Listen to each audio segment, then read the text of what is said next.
It's that time again, everybody. What time is that? Time to talk about a long-defunct network, program, or in this case, product. That would be Funkeys.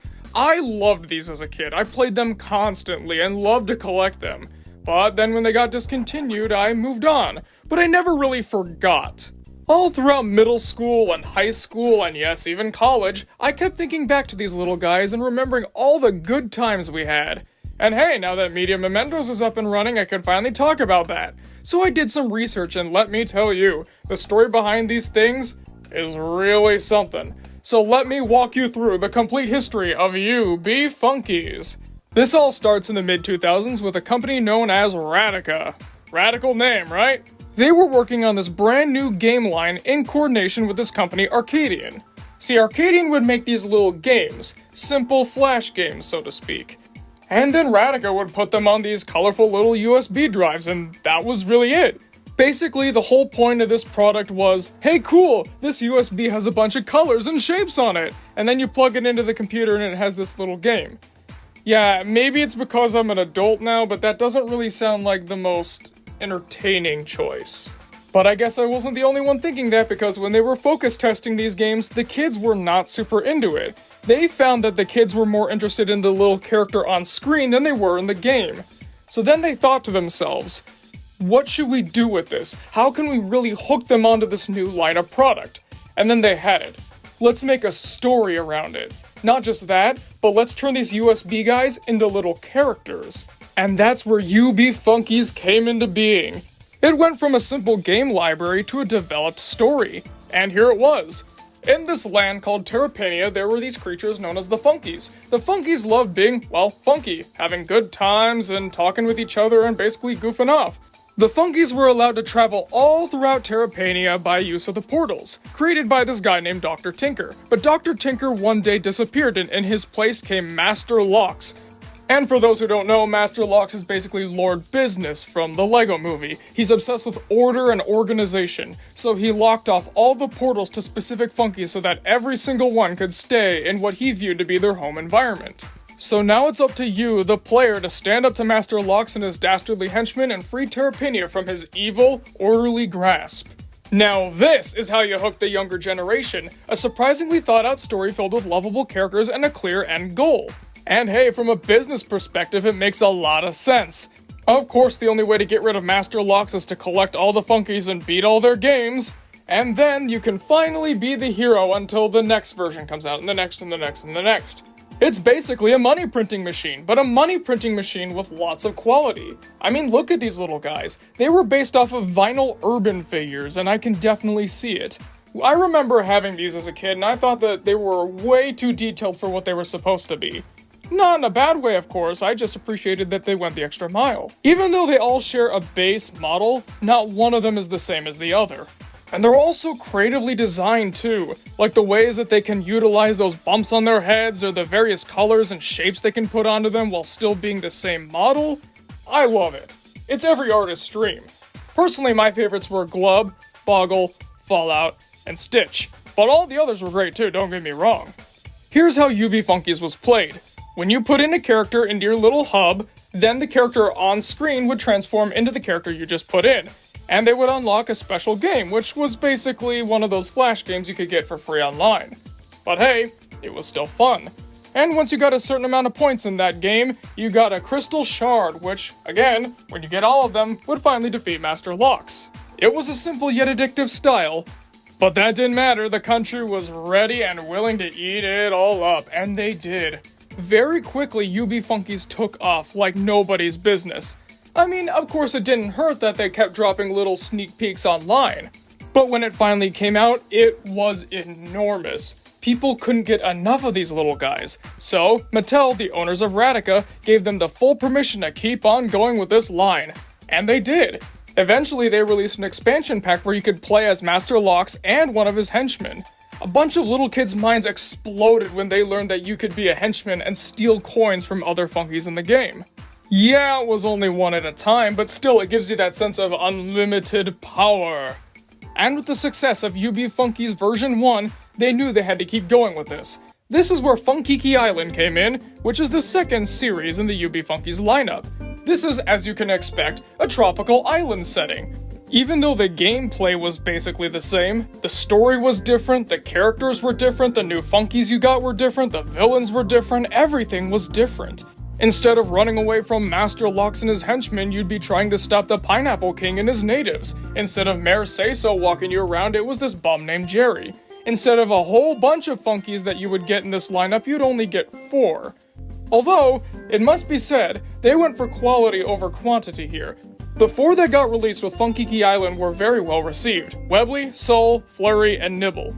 And as I'm sure you can gather, given the fact that Funkeys Island was not simply a rehash of the first version, it was likewise very successful. In fact, Funkeys Island was the most successful out of all of these. It drove Radica's worth through the roof, and it never got this high again, sadly. But it shows you just how loved UB Funkeys was, and by extension, Radica. People could see all the effort they were putting into the characters and the story and even the gameplay. Sure, the games remained pretty simple, but they weren't the same thing as the others. You wouldn't buy one Funky and then put it in and get all excited only to realize, wait a minute, this is the same game as the one I bought yesterday. What a ripoff. Yeah, that never happened, and given the fact that the story kept building and building to something grand, all the people that were playing it were hooked, ready for the next installment. And guess what? Mattel was ready for the next installment too. It's just that they had different plans than Radica had. Millions of dollars in one Target exclusive expansion pack later, Mattel approached Radica with an idea. Hey, why don't you guys make toys for the upcoming Speed Racer movie? We just made a deal and we feel like you guys would be perfect for it. See, this was a little bit of a strange choice. UB Funkeys had its own little world and ongoing story. How could they fit Speed Racer of all things into the battle with Master Lox? Short answer, they couldn't, but not just because they didn't have any ideas on how to do that, it's because they were literally barred from doing it. Yeah, they had a lot of rules they had to go around for Speed Racer, and it made the whole thing a great big mess. Not helping was the fact that when they got the advanced screening of the film, nobody liked it. You know, which I think was kind of an indication of what the general audience would think. But then again, this is Hollywood and they don't like to listen to anything, now do they? And then, sure enough, the Speed Racer version came out, and it was... people weren't exactly feeling it as much as they were the previous two, especially with how disconnected it was to the overall story.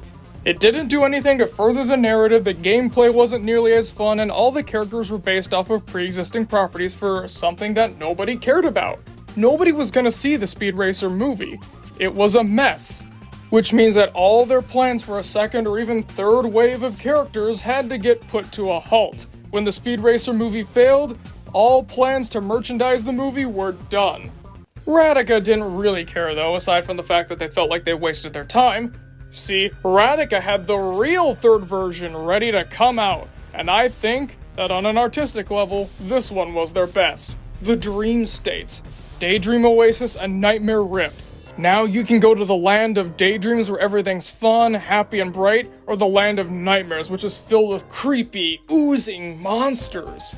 And the Funkeys released perfectly represented that, with the Nightmare Rift ones being mummies, or vampires, or broken down robots, and the daydream ones being the likes of hippies, or rainbows, or cows for some reason.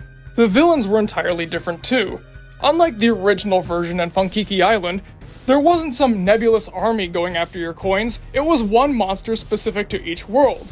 In Daydream Oasis, it was this eerily creepy flower monster called Dolly, and in Nightmare Rift, it was the brutish thug of a monster known as Goya. The gameplay remained the same, but people were still hooked. They loved the story developments, they loved the environments. For a simple Toys to Life game, Radica was perhaps putting too much effort into all this, but it was paying off. With the fan base growing exponentially, they had to do everything they possibly could to keep them on board. And this included expanding into the world of television. Mattel had 2 big franchises at the time, UB Funkeys and Monster High, and they wanted one of them to become the next big hit show. So the UB Funkeys crew went to one of the major networks, put their storyboards together, made the pitch, and then realized that the whole thing was a sham. Apparently Mattel already made a deal with the network that Monster High would be the show that got picked up. UB Funkeys was basically there as a ceremonial position. Whoops, shoulda told them that, huh? Speaking of deals that never really worked out, apparently DC Comics was gonna partner with UB Funkeys to make their own line. But yeah, like I just said, that didn't really work out. DC proved impossible to work with because they had all these rules, regulations, and standards that Radica had to abide by. It was impossible to work around both from a story perspective and a business perspective, so they decided to just pull the plug entirely. Wow, these guys cannot get a break, can they? Oh well, they can't be put off by that. They have another version of the game to make. And this next version had to be the biggest and best one yet. They didn't want the formula to get stale.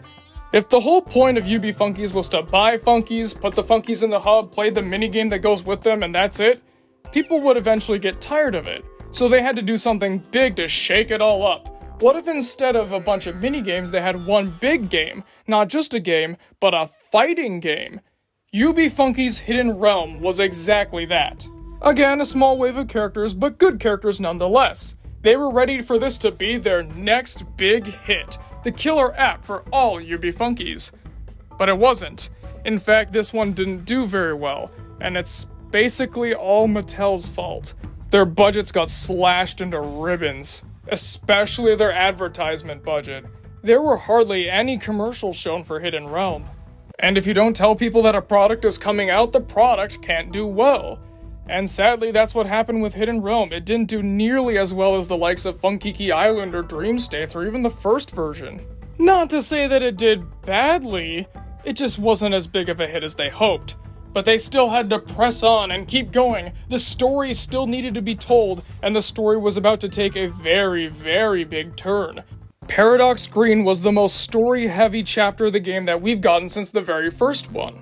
You got some slightly customizable Funky figures, you got twists and turns in the story, you got the biggest, baddest henchman yet. And it all did super, super poorly.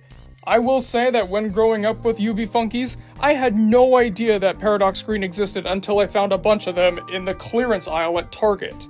Paradox Green was basically released to no fanfare. No one bought it, no one knew about it, and that's once again because Mattel kept slashing all their budgets. And this is where the story ends. UB Funkeys never got the final conclusion that it was supposed to have. Apparently it was supposed to be some world controlled and built by Master Lox himself, but we never got that. In fact, we never got a conclusion to any of the overarching stories. The recession was in full effect, so they decided to basically dissolve a lot of Radica's projects. And that included UB Funkeys, yes. The overarching story of UB Funkeys never got to finish because Mattel wanted to save a few dollars. The fans were really happy about that, in case you couldn't tell. And that was it. UB Funkeys never had another installment again, people quickly forgot about it, and that ends the story. Except not really. Because some fans have found ways to play the game even now. You can do it without the hub, you can do it with all these mods, and I tried it out and it was a lot of fun, but then my thing lagged into oblivion. Whoops. Still, when I was revisiting it, I had a great time, and I can definitely see why people still love it to this day. And it brought back a lot of childhood memories. It's a known fact that a lot of people that make media for children think that children are stupid and just wallets with legs. The people who made UB Funkeys did not. They put in every ounce of effort they possibly could. Every square inch of the screen was filled with their blood, sweat, and tears. Metaphorically speaking, of course. And I think the game still being around, even in some shadow semblance, is testament to how much that the people behind it truly cared. It rubbed off on the fans to the point where they revived it after all these years. Could UB Funkeys have ever come back? I think that it would have been a great idea to revive them when Skylanders or Disney Infinity were huge. Let's think about it. UB Funkeys was basically one of the first big Toys to Life games.